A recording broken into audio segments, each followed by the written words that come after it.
বিন্দুবাসিনী সরকারি বালক উচ্চ বিদ্যালয়ের প্রধান শিক্ষক জনাব আব্দুল করিম স্যার। এত বড় বিশেষণ থেকে আমরা যদি খুব সংক্ষেপে বলি, বয়েজ স্কুলের হেড স্যার এই নামেই উনি বয়েজের ছাত্রদের কাছে এবং টাঙ্গাইলের বাইরে সবার কাছে অত্যাধিক পরিচিত। স্যার সেই 2002 সাল থেকে দীর্ঘ একটা সময় বয়েজ স্কুলের প্রধান শিক্ষক হিসেবে দায়িত্বরত। এরও আগে তিনি এই স্কুলের একজন সহকারী শিক্ষক এবং তারও আগে তিনি এই স্কুলের একজন ছাত্র ছিলেন। তো স্যারের এই বিন্দুবাসিনী স্কুলের সাথে দীর্ঘ একটা জার্নি আমরা আজকে স্যারের মুখ থেকে শুনবো। স্যার সম্পর্কে যদি বলি, বিন্দুবাসিনী স্কুলের যে একটা সঙ্গীত আছে, বিন্দুবাসিনী বিদ্যাদায়িনী নায়িকা কোথাও তাহার তুল, আমরা এই লাইনের সাথে স্যারকে কম্পেয়ার করতে পারি। আর সত্যিকার অর্থেই স্যারের কোনো তুলনা নাই। আমরা দীর্ঘ একটা সময়ে স্যারের এই স্কুলের সাথে ছাত্র, সহকারী শিক্ষক এবং প্রধান শিক্ষক হিসেবে অত্যন্ত নিষ্ঠা এবং সততার সাথে দায়িত্ব পালন করার বিভিন্ন ঘটনাগুলো আজকে স্যারের কাছ থেকে শুনবো।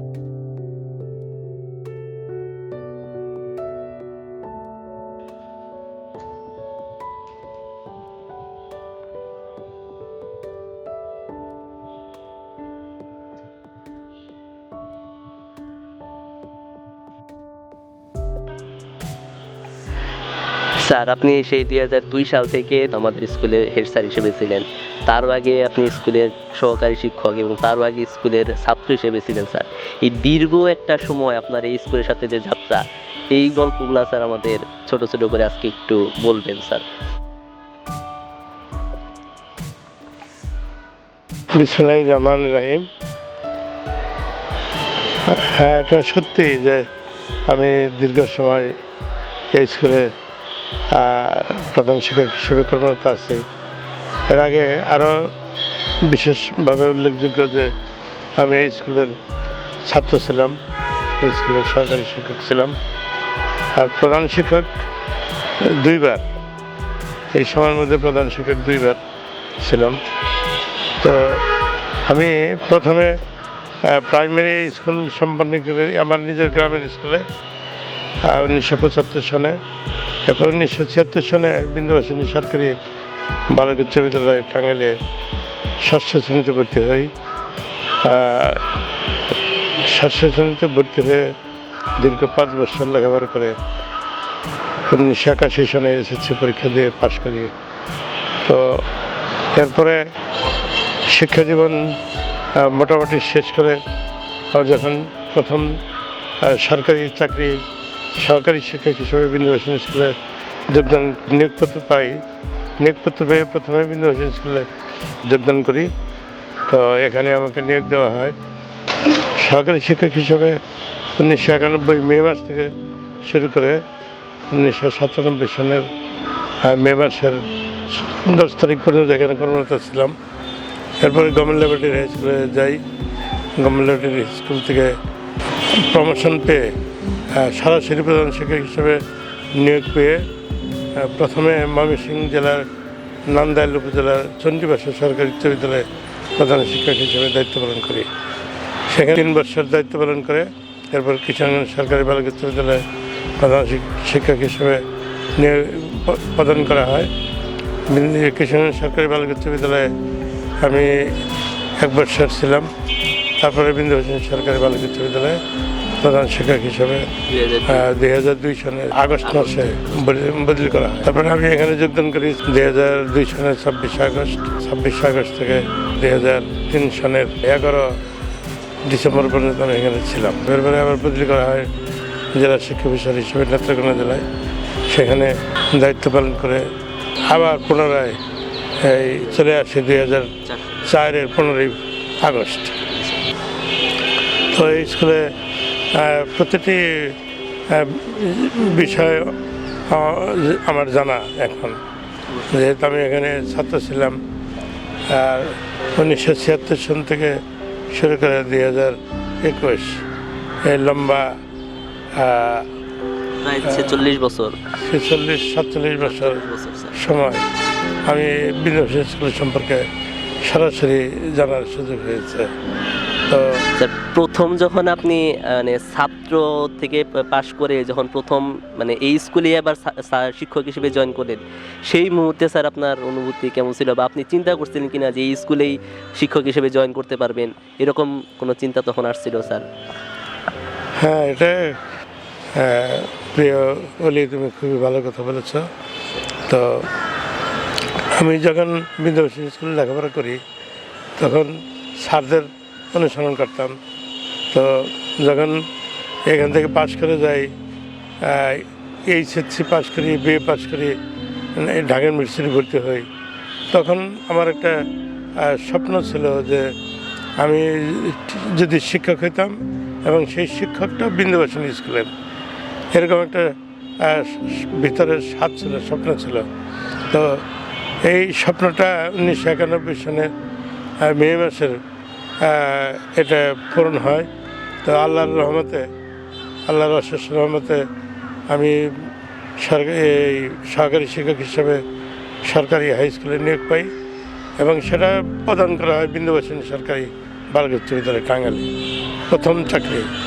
তো খুবই আনন্দের বিষয় ছিল যে আমি যখন বিন্দুবাসিনী স্কুলে সহকারী শিক্ষক হিসেবে নিয়োগ পাই তখন আমার অনেক শিক্ষক এখানে ছিলেন, আমি যাদের কাছে পড়েছি তারা ছিলেন। আজকে তারা অনেকেই নাই, আমাদের সেই সম্মানিত শিক্ষক যাদের কাছে পড়েছি তারা আজকে অনেকেই নাই। আল্লাহ তাদের জন্য মাগফিরাত কামনা করি, আল্লাহ তাদের বেহেশত নসিব করুক। তাদের কথা খুব এই মুহূর্তে মনে পড়ছে। তো তারাই নিয়োগ পাওয়ার পরে আগের দিন রাত্রে যোগদান করার আগে, নিয়োগ পাওয়ার পর যোগদান করার আগের দিন রাত্রে আমি ঢাকা থেকে আসলাম।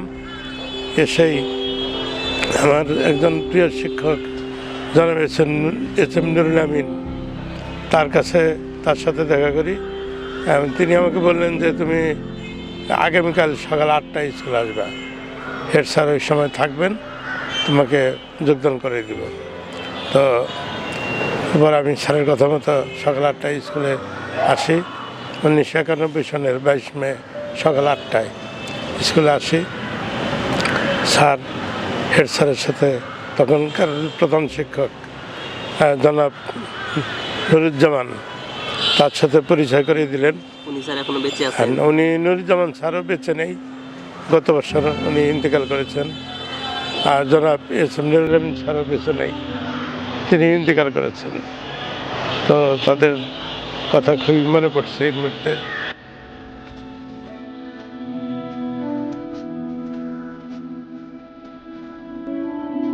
স্যার, আপনার স্কুল লাইফ নিয়ে শুনতেছিলাম তখন। স্যার, স্কুলে আপনার কোনো প্রিয় বন্ধু ছিল বা তার সাথে এখনো যোগাযোগ আছে স্কুল লাইফে? হ্যাঁ, স্কুলে তো অনেক প্রিয় বন্ধু ছিল, এখনও যোগাযোগ আছে। এর মধ্যে প্রিয় বন্ধুদের মধ্যে আমাদের হারুনুর রশিদ, হারুন, আগরপাড়া বাসা, আলমগীর, আমাদের ক্লাসের ফার্স্ট বয় ছিল আলমগীর, প্রিয় বন্ধু। আলমগীরের আর চাচাতো ভাই আমাদের এক প্রিয় বন্ধু মাহবুব, এখন এডিশনাল এসপি ঢাকাতে কর্মরত। তো আলম, মিস্টার মাহমুদ আলম আমাদের আরেক প্রিয় বন্ধু। তো অনেক আমাদের ইকবাল কবির সাগর প্রিয় বন্ধু, বুয়েটের ভিপি ছিল, এখন অস্ট্রেলিয়া প্রবাসী। আমাদের এক প্রিয় বন্ধু ফরিদ, ছোট ফরিদ, খুবই আমার প্রিয় বন্ধু। আমরা একসাথে হাই স্কুলে আসতাম আসার সময়। তারপরে আমার আর প্রিয় বন্ধু মাসুদুর রহমান লিটন, কোদালি বাসা, আমরা একসাথে আসতাম। আরেকটা প্রিয় বন্ধু হাসানুজ্জামান, ওর বাবা হাই স্কুলের হেডমাস্টার ছিলেন আব্দুর রাজ্জাক স্যার। তো আমরা একসাথেই প্রায় স্কুলে আসতাম একত্র হয়ে। আমার বাড়ি আর একটু দূরে ছিল, আমার বাড়ি তো একটু বেশ দূরে। তো আমি আমার বাড়ি থেকে স্কুলে আসার পথে ওদের বাড়ি, ওদেরকে নিয়ে একসাথে স্কুলে আসতাম। কথা বলতে বলতে, গল্প করতে করতে একত্রে চলে আসতাম হাঁটতে হাঁটতে। তখন স্যার স্কুল কেমন ছিল? স্কুলের মানে এখন তো অনেক নতুন নতুন বিল্ডিং হচ্ছে, সুন্দর বিল্ডিং। আমরাই তো ওই যে সাদা স্কুলে সাদা বিল্ডিং, তারপর হলুদ কালারের বিল্ডিং, তারপর সেই বিল্ডিং আস্তে আস্তে নীল হলো, এখন হচ্ছে বড় বিল্ডিং হচ্ছে। তখন স্কুলটা কেমন ছিল স্যার? তখনকার সময়ে এটার অবকাঠামো খুবই ভালো ছিল। ওই সময়ের তুলনায় বিন্দুবাসিনী স্কুলের অবকাঠামো অনেক ভালো ছিল। এল প্যাটার্ন ভবন ছিল। প্রথমে দক্ষিণমুখী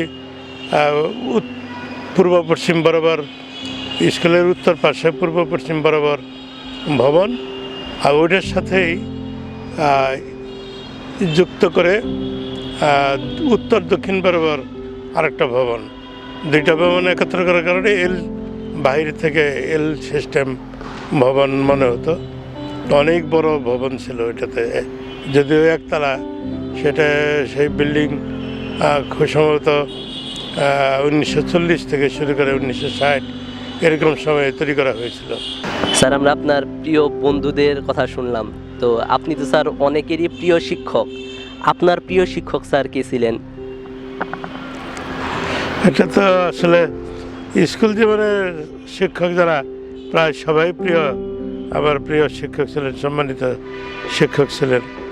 তো প্রিয় প্রধান শিক্ষক হিসেবে যদি ধরি, তাহলে সবচেয়ে প্রিয় প্রধান শিক্ষক ছিলেন আমাদের মহিউদ্দিন স্যার, শামসুদ্দিন স্যার, আমাদের তাজুল ইসলাম স্যার।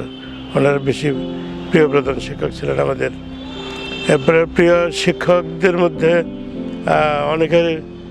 অনেকেই সবাই প্রায় প্রিয় ছিলেন।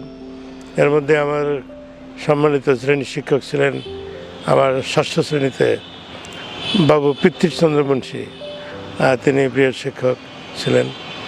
আমাদের প্রিয় শিক্ষক ছিলেন জনাব শফিকুল ইসলাম দুলাল। আমাদের প্রিয় শিক্ষক ছিলেন জনাব AQM গফুর। তো আরও যারা ছিলেন, জনাব SM নুরুল আমিন স্যার, জনাব সাদের আলী মিয়া, ওনারা আমাদের আরতি দি, আমাদের রমাদি, ওনারা আমাদের প্রিয় শিক্ষক ছিলেন। তো সবাই প্রিয় শিক্ষক ছিলেন। তো এই মুহূর্তে স্যারদের কথা খুবই বেশি মনে পড়ছে। স্যার, আপনার একজন শিক্ষক সৌভাগ্যক্রমে যার কাছ থেকে আমিও শিক্ষা গ্রহণ করার সুযোগ পেয়েছিলাম, নারায়ণচন্দ্র স্যার। উনি আপনার কথা অনেকবার বলতো। উনি আপনার ডিরেক্ট স্যার ছিলেন এবং আমারও উনি ডিরেক্ট স্যার হিসেবে ছিলেন। 8, 9, 10 আমি ওনার কাছে পড়েছিলাম। তো সেই স্যার সম্পর্কে বাবু নারায়ণচন্দ্র স্যার আমার একজন অনেক প্রিয় স্যার। তিনি বেশ কিছুদিন যাবৎ এখন ঢাকাতে থাকেন। তো ঢাকায় থাকার কারণে স্যারের সাথে মুখোমুখি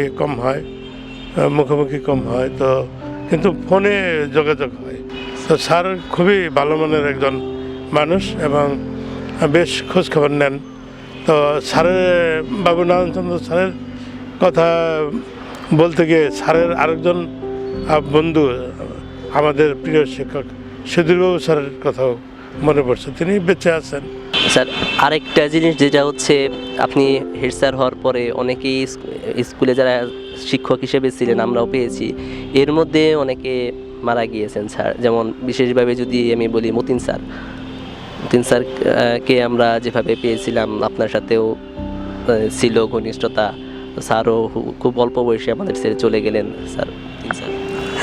মতিন সাহেব আমাদের সাথে, আমরা একসাথে যোগদান করি 1991 সালে, একই সাথে যোগদান করি। তো তিনি দীর্ঘদিন আমার সাথে চাকরি করেছেন। পরে সরকারি চাকরির বদলিজনিত কারণে তিনি বিন্দুবাসিনী গভর্নমেন্ট গার্লসে গিয়েছিলেন স্টেট মাস্টার হয়ে। সেখানে দায়িত্ব পালনরত অবস্থায় তিনি অসুস্থ হয়ে পড়েন এবং পরবর্তীতে দীর্ঘদিন চিকিৎসাধীন অবস্থা থাকার পরে মৃত্যুবরণ করেন। আমি জনাব মতিন সাহেবের, শেখ আব্দুল মতিন সাহেবের বিদেহের তার মাগফিরাত কামনা করছি এবং আল্লাহ তাকে বেহেশত নসিব করুক, এই দোয়া করছি। শেখ মতিন স্যারের কথা বলতে গিয়ে আমাদের স্কুলের আরও বেশ কয়েকজন স্যার যারা কর্মরত ছিলেন তাদের কথা মনে পড়ছে। খুবই ভালো মানের টিচার ছিলেন, বয়স কম ছিল, অনেক দিন চাকরি বেঁচে থাকলে অনেকদিন চাকরি করতেন, ছাত্রদের শিক্ষাদান করতেন, দেশ জাতীয় উপকৃত হতো।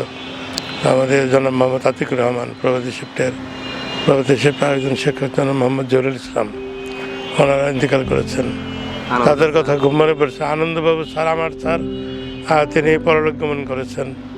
তো আমার স্যার ছিলেন জনাব মুসলিম উদ্দিন, ইংরেজি শিক্ষক, আদালতপাড়া বাসা। তার ছেলেমেয়েরা আজকে খুব সুপ্রতিষ্ঠিত। স্যার ইন্তেকাল করেছেন। আমাদের জনাব S M Nurul Amin sir ইন্তেকাল করেছেন। আমাদের অনেক স্যার ইন্তেকাল করেছেন। ওই সময় যারা ছিলেন অনেকেই ইন্তেকাল করেছেন পুরানো স্যারদের মধ্যে। তো তাদের কথা মনে পড়ছে। আল্লাহর কাছে মোনাজাত করি, প্রার্থনা করি আল্লাহ যেন তাদের বেহেশত নসিব করেন। স্যার, আপনি তো, আমি যেটা জানতাম, আপনি একসময় খুব ফুটবল খেলতেন। তো খেলাধুলা এখন কি ইচ্ছা করে, বা ক্রিকেট, ফুটবল কোনটা আপনি বেশি খেলতেন, আগ্রহ বেশি ছিল কোনটাতে? আমাদের সময় তো আমি ছোটোবেলায়, আমি যেহেতু গ্রামে বড় হয়েছি, ছোটোবেলা আমার গ্রামে কেটেছে। আমরা গোল্লা শুট বেশি খেলতাম গ্রামে। এরপরে হাডুডু খেলতাম, দাঁড়িয়ে বাঁধা খেলতাম, আর ফুটবল খেলতাম। তো ফুটবল খেলার মাঝে মাঝে এখনও যদি সেরকম সুযোগ হয় মাঠে নেমে পড়ি, সুযোগ পেলে খেলি। তো অনেক কারণেই হয় না, এখন তো বয়স হয়ে গেছে। তো এক সময় খেলতাম, নিয়মিতই খেলতাম ফুটবল।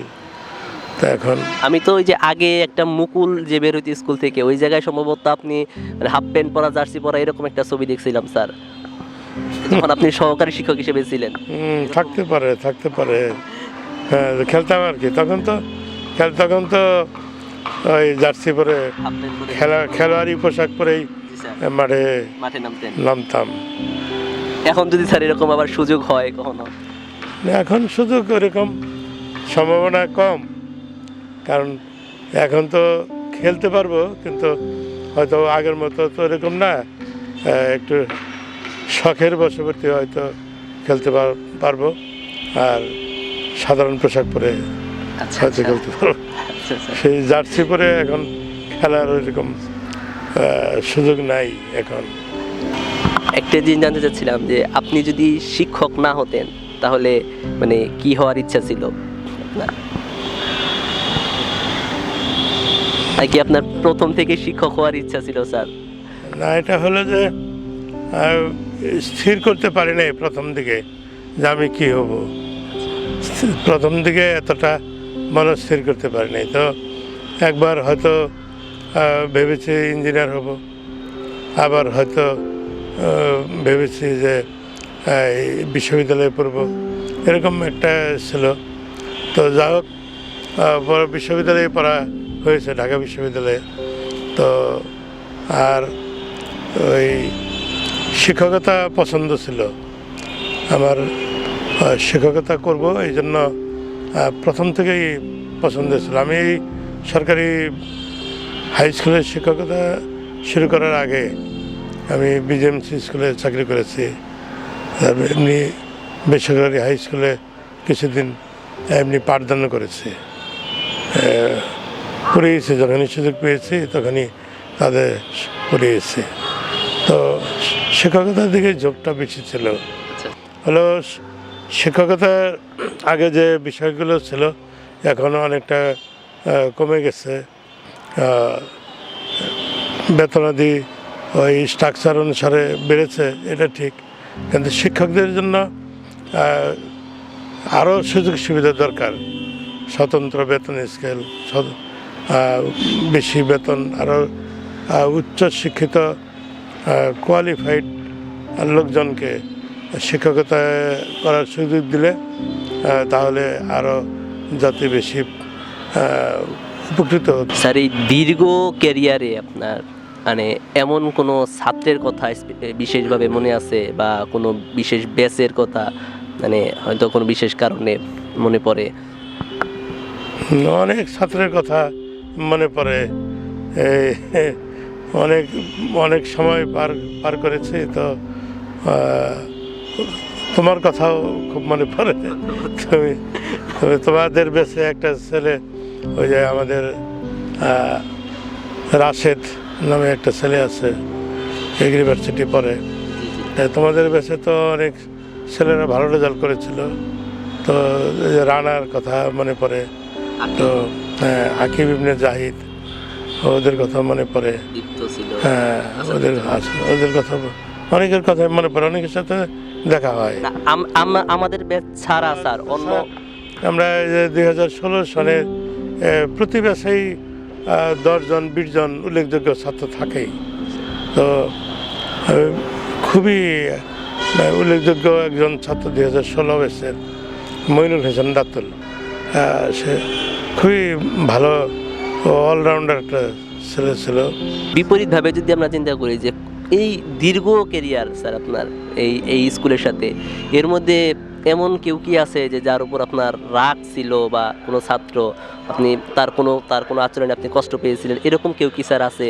বা না, একটু ছাত্রদের তো আচরণে অনেক সময় ত্রুটি থাকতেই পারে।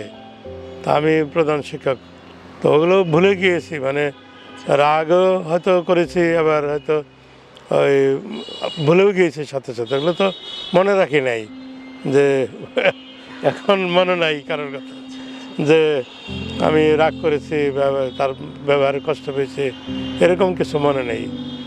তবে এটা তো হয় যে কিছু আচরণিক তারতম্য ঘটে যায়, আচরণের প্রবলেম হয়। সেটাই স্কুল লাইফে যারা হচ্ছে ছোট ছোট পোলাপান অনেক সময় না বুঝে অনেক কিছু করে বুঝে না, এটা সেখানে দায়িত্ব আমাদের, তাই না? আপনি হেড স্যার হয়ে আসার পরে তার কিছুদিন পরে হচ্ছে একটা বড় ইভেন্ট হয়েছিল স্কুলের 125 বর্ষপূর্তি। তো সেই বর্ষপূর্তি বা সেই প্রোগ্রাম নিয়ে স্যার, হ্যাঁ, 125 বর্ষপূর্তি অনুষ্ঠান হয়েছিল 2005-এ। হ্যাঁ, তো তখন তো ইয়ে ছিল, ওই যারা সরকারে ছিল, সরকারের বেশ কয়েকজন মন্ত্রী এসেছিল এখানে, আর স্কুলের প্রাক্তন ছাত্র অনেক প্রথিতযশা ছাত্র, যারা প্রাক্তন ছাত্র ছিল, তারা দেশের বিভিন্ন গুরুত্বপূর্ণ স্থানে আসীন ছিলেন ওই সময়। তারা ওই সময় আসছিলেন, 2 দিনব্যাপী এই অনুষ্ঠানটা হয়েছিল। আমরা ইনশাল্লাহ 150 বছর পূর্তি করবো স্যার, হ্যাঁ, 150 বছর পূর্তি ওই সময় হবে ইনশাল্লাহ, যেহেতু ঐতিহ্যবাহী স্কুল। 100 পূর্তি অনুষ্ঠান হয়েছে, 125 বছর পূর্তি অনুষ্ঠান হয়েছে 2 দিনব্যাপী। 150 বছর পূর্তি অনুষ্ঠান অবশ্যই হবে আশা করি।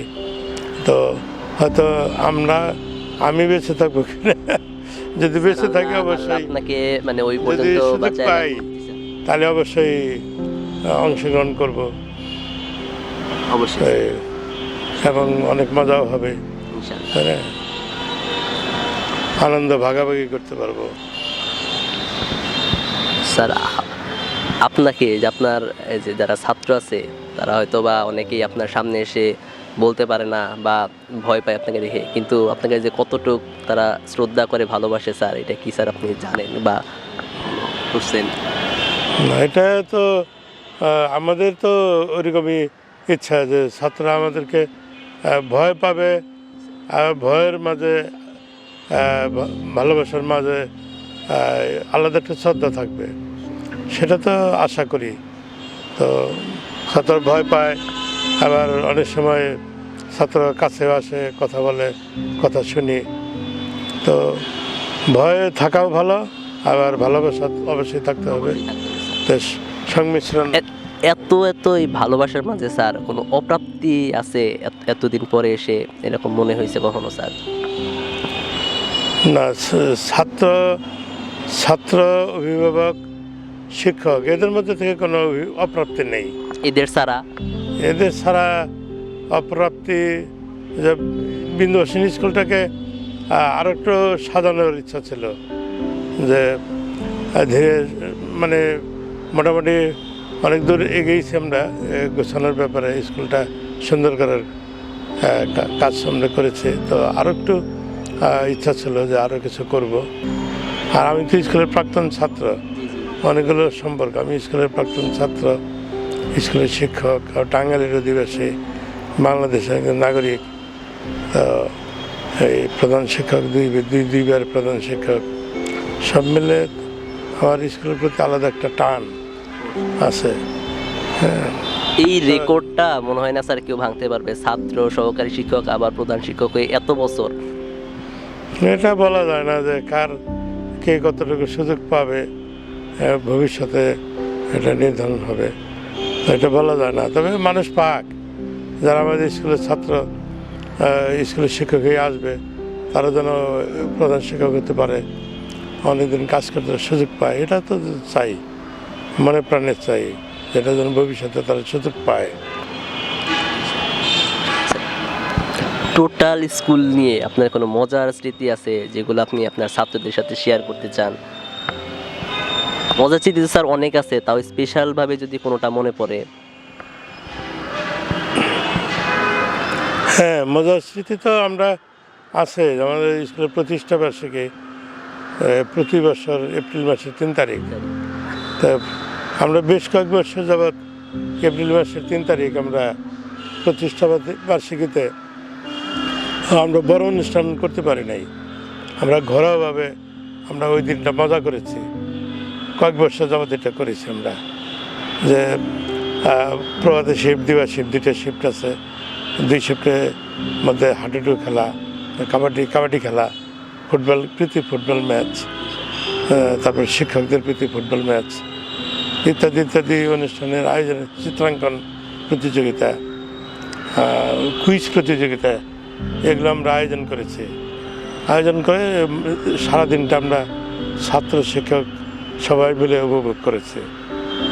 খুবই মজা হয়েছে দিনগুলো। এই দিনগুলো খুবই মনে পড়ছে এখন, যে এত আনন্দের সাথে দিনগুলো কাটিয়েছে সবাই। এখানে মনে হয় না যে কেউ বাদ গিয়ে পড়েছে এখানে, এবং সবাই উন্মুক্ত মজা পাওয়ার ক্ষেত্রে, মজা করার ক্ষেত্রে, আনন্দ পাওয়ার ক্ষেত্রে, আনন্দ দেওয়ার ক্ষেত্রে উন্মুক্ত ছিল ওই দিনগুলো।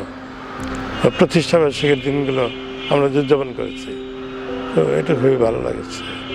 এই মুহূর্তে মনে পড়ছে মজার বিষয়গুলো আর কি। স্কুলের স্যার কোনো অসমাপ্ত কাজ আছে যেগুলো হচ্ছে আপনি করতে চেয়েছিলেন স্পেসিফিকভাবে, এগুলো যদি আপনি বলেন? হ্যাঁ, এখানে তো স্পেসিফিক কাজের মধ্যে আমাদের চতুর্দিকে সীমানা দেয়াল এখন আরও খুবই নিচু ছিল, মাঝখানে কিছুটা উঁচু হয়েছে, কিন্তু এখন সময়ের প্রয়োজন আরও উঁচু করা দরকার। চতুর্দিকে সীমানার প্রাচীর উঁচু করা দরকার, ভালো গ্রিল করা দরকার। আমরা এবছর আমাদের স্কুলের পূর্ব পাশের সীমানা দেয়াল উঁচু হচ্ছে এবং উপরে গ্রিল হবে। তো এটা করতে পারলে দেখতে সুন্দর লাগবে আর প্রোটেকশন হবে, নিরাপদ হবে স্কুল। তো একটা কাজ হবে এখন, এটা একটা বড় কাজ, যে চতুর্দিকে সীমানা দেয়াল উঁচু হবে, উঁচু করে গ্রিল, ভালো গ্রিল লাগানোর কাজটা একটা অসমাপ্ত কাজ। আর অসমাপ্ত কাজ সমাবর্ধন, স্কুলের সমাবর্ধন কাজ অসমাপ্ত কাজ। আরেকটা হলো যে অসমাপ্ত কাজ স্কুলের নিকটেই শহীদ মিনার, কেন্দ্রীয় শহীদ মিনার। এই জন্য স্কুলে আমাদের শহীদ মিনার নাই, করা হয় নাই, কিন্তু পরবর্তীতে আমরা অনুভব করেছি যে শহীদ মিনার থাকা দরকার। এই জন্য স্কুলে একটা শহীদ মিনার হবে, এটা বরাদ্দ হয়েছে, কাজটা হবে।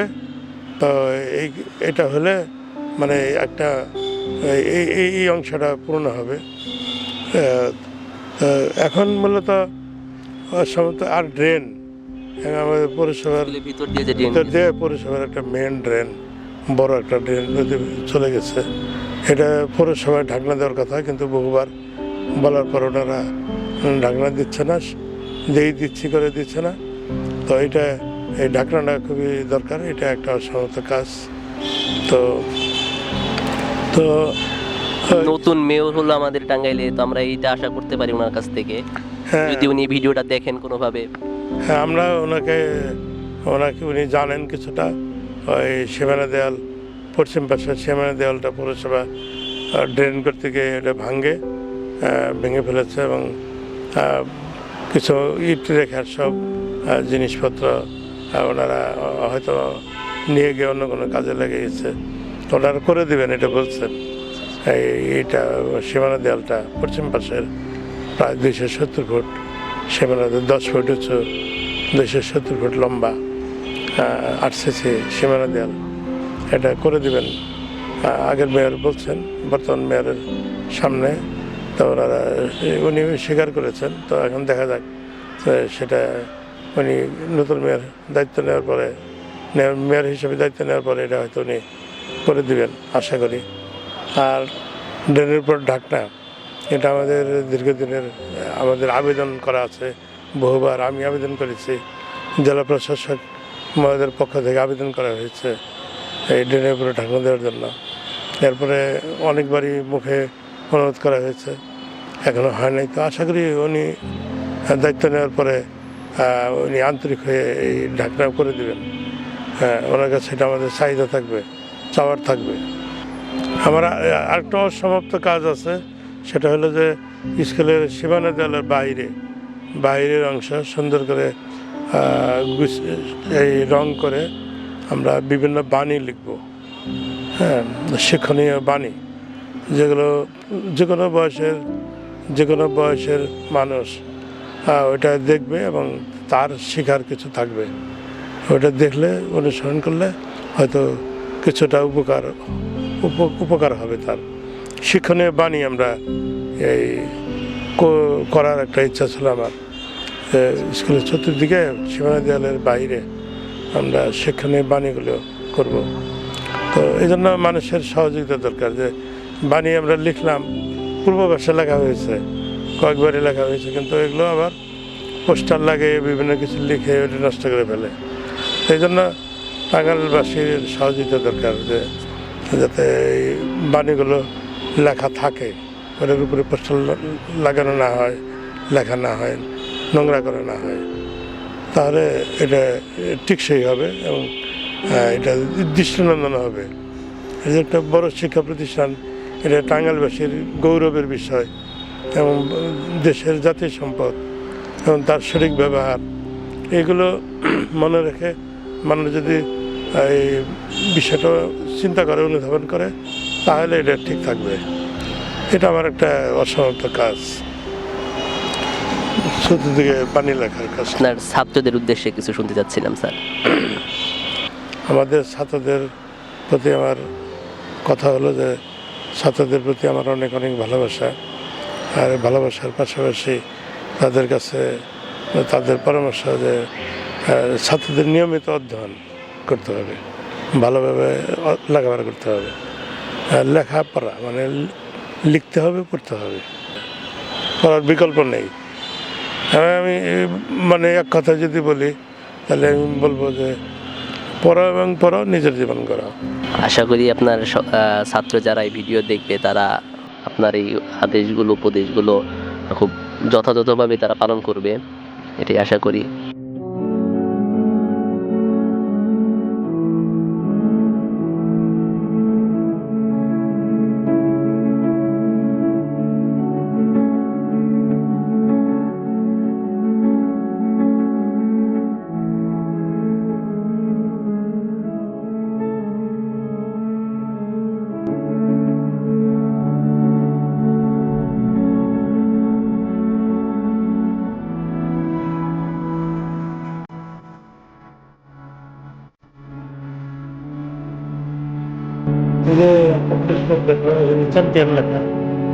চ্যাম্পিয়ন, হ্যাঁ, এটা তোমার 1994-95 সনে 13তম ক্রিকেট স্কুল, নির্মাণ স্কুল ক্রিকেট, 13তম নির্মাণ স্কুল ক্রিকেট বাংলাদেশ জাতীয় পর্যায়ে কিন্তু এটা চ্যাম্পিয়ন হওয়ার পুরস্কার, এটা জাতীয় পুরস্কার।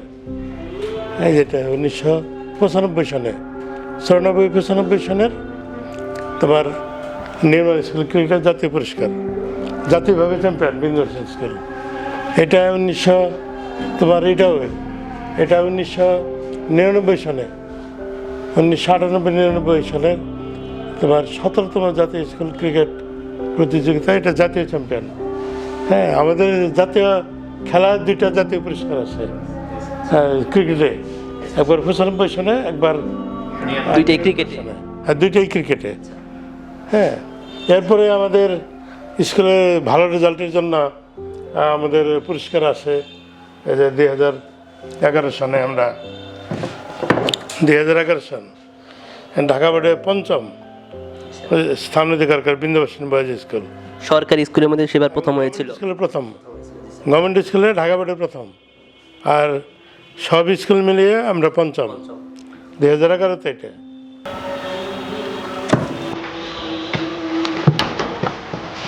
এটা বিন্দুবাসিনী স্কুল 1996 সনে জাতীয় পর্যায়ে শ্রেষ্ঠ বিদ্যালয়ে পুরস্কার লাভ করে। এটা কিন্তু জাতীয়ভাবে শ্রেষ্ঠ 1996 সনে বিন্দুবাসিনী স্কুল। তো এখানে এসএসসি পরীক্ষায় 2008 সালে ঢাকা বোর্ডে শতভাগ পাস শীর্ষ 10-এ অষ্টম স্থান অধিকার করে। 2011 সনে ঢাকা বোর্ডে শীর্ষ 20-এ পঞ্চম স্থান এবং গভর্নমেন্ট স্কুলে প্রথম। আর 2013 সনে ঢাকা বোর্ডে 18তম স্থান অধিকার করে। 2014 সালে 10ম স্থান, আবার 2015 সালে আমরা পঞ্চম স্থান অধিকার করি।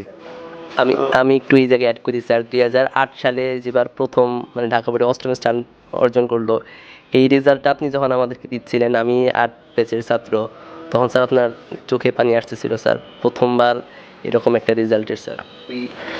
হ্যাঁ, এটা আসলে একটা বিরল অভিজ্ঞতা, স্মৃতি, যে আমাদের পাস করে বিন্দুবাসিনী স্কুলের রেজাল্ট ভালো হয় প্রতি বছরই, কিন্তু সব ছাত্র পাস করে তারপর ঢাকা বোর্ডে শীর্ষ 10-এ বা শীর্ষ 20-এ স্থান অর্জন, এটা আগে ছিল না। ওই বছর প্রথম আসে যে 2008-এ শতভাগ পাস শীর্ষ 10-এ আমরা অষ্টম স্থান অধিকার করি। তারপরে থেকে কিন্তু বিন্দুবাসিনী স্কুলের নাম ঢাকা শহরে যেসব স্কুল, ওরা আমাদেরটা বেশি জানা শুরু করে, আমাদের নিয়ে ওরা আলাপ আলোচনা করে যেটা ভবিষ্যতে এরকম স্কুল আছে। আর 2011 সন থেকে 2011-তে যখন আমরা গভর্নমেন্ট স্কুলে প্রথম হই, এই ঢাকা বোর্ডে গভর্নমেন্ট স্কুলে প্রথম, ঢাকা বোর্ডে পঞ্চম আর গভর্নমেন্ট স্কুলে প্রথম, তখন ঢাকা শহরের সব গভর্নমেন্ট স্কুলের উপরে আমাদেরটা। হ্যাঁ, তখন ওরা কিন্তু মানে স্তব্ধ হয়ে যায়। ঢাকার অনেক মানুষ গর্ব করে আমাদের স্কুলের ছাত্ররা, তারা গর্বে, তারা আমাকে প্রচুর ফোন করেছে এই সময় যে এরকম একটা ভালো রেজাল্টের জন্য আপনাকে অনেক ধন্যবাদ, অভিনন্দন। শিক্ষকদের অভিনন্দন জানিয়েছে। এটা আসলে টাঙ্গাইলের সকল মানুষের জন্য সম্মানের বিষয় ছিল এটা।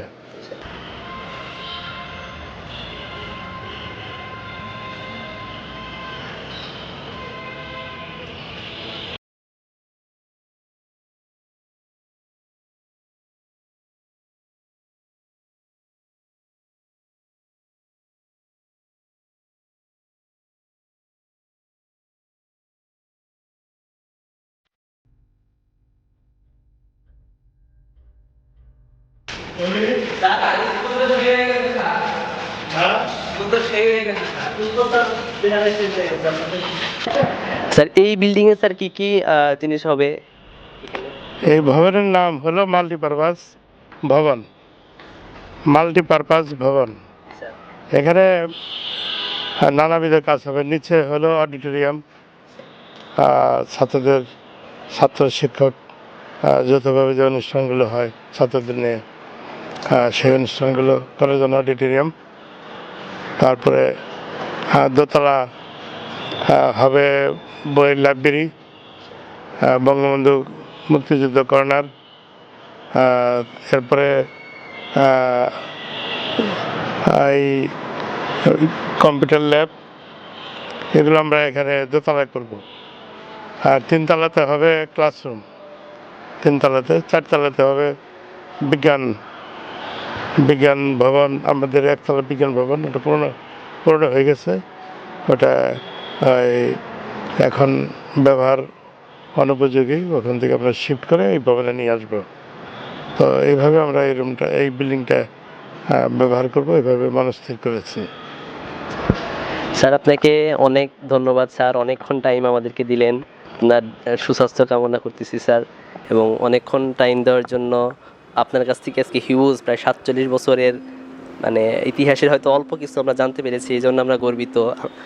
এবং এতটুকু টাইম দেওয়ার জন্য স্যার ধন্যবাদ আপনাকে, আর আমাদের জন্য স্যার দোয়া করবেন স্যার।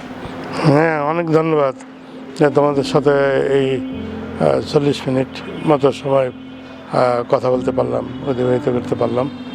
তো তোমাদের জন্য দোয়া অবশ্যই থাকবে। তোমরা আমাদের ছাত্র সন্তান তুল্য, তা নিজের সন্তানের মতোই তোমাদের জন্য দোয়া।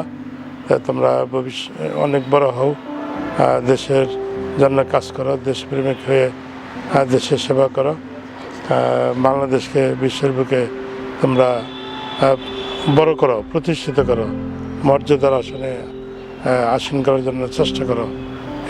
আর তোমাদের সুস্বাস্থ্য কামনা করছি, সাথে তোমাদের বাবা মা, তোমাদের পরিবারের যারা সদস্য তাদের সুস্বাস্থ্য কামনা করছি, সকলের মঙ্গল কামনা করছি। আর আমার জন্য তোমরা দোয়া করবা। আর আমার পরিবারের সদস্য যারা আছে, আমার স্ত্রী, আমার এক মেয়ে, এক ছেলে, মেয়ে বিয়ে দিয়েছি, মেয়ের জামাতা, সবাই মিলে যেন আমরা ভালো থাকি। আমার মা বৃদ্ধ, তিনি অসুস্থ, তার জন্য দোয়া করবা। আমার সকলের জন্য, আমার পরিবারের আমাদের সদস্য আছে, ভাই বোন, অন্যান্য যারা আছে, সবার জন্যই দোয়া করবা। আমরা সবাই মিলে যেন ভালো থাকতে পারি। তোমাকে অনেক ধন্যবাদ। ধন্যবাদ স্যার। ধন্যবাদ।